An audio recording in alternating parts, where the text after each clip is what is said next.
جی السلام علیکم ورحمۃ اللہ وبرکاتہ۔ اس بات کے اندر مدرسے میں جو واقعہ پیش آیا ہے، خواجہ خیل ایک جگہ ہے، وہاں پر بہت ہی افسوسناک واقعہ ہے۔ ہمیں اس پر نوٹس لینا چاہیے۔ جو اس کے ملزمان ہیں، مرکزی ملزمان ہیں، قاری صاحبان ہیں، محتمم ہیں، جو بھی ہیں، ان کو کیفر کردار تک پہنچایا جائے۔ ان کی وجہ سے تمام ادارے جو دینی ادارے ہیں، مدارس ہیں، بدنامی کا سبب بن رہے ہیں۔ ایسے لوگ پتہ نہیں اپنے آپ کو کیا سمجھتے ہیں۔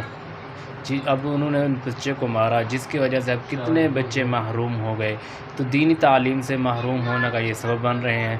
تو ایسے لوگوں کو پکڑا جائے اور ان کو کڑی سے کڑی سزا دی جائے، تاکہ آئندہ کوئی اس طرح کی حرکت نہ کرے۔ بھائی دیکھیں، اگر آپ غصہ بھی رہا ہے تو بچے کو ڈانٹ دیں، چھوٹی موٹی کوئی سزا دے دیں۔ یہ کہاں سے ہے کہ آپ اس کو اتنا مار رہے ہیں؟ جانوروں کو بھی اس طرح نہیں مارتے اور باری باری میں سارے مار رہے ہیں۔ ایسا کرنے والوں کو سزا ہونی چاہیے اور ضرور ہونی چاہیے۔ السلام ورحمۃ اللہ وبرکاتہ۔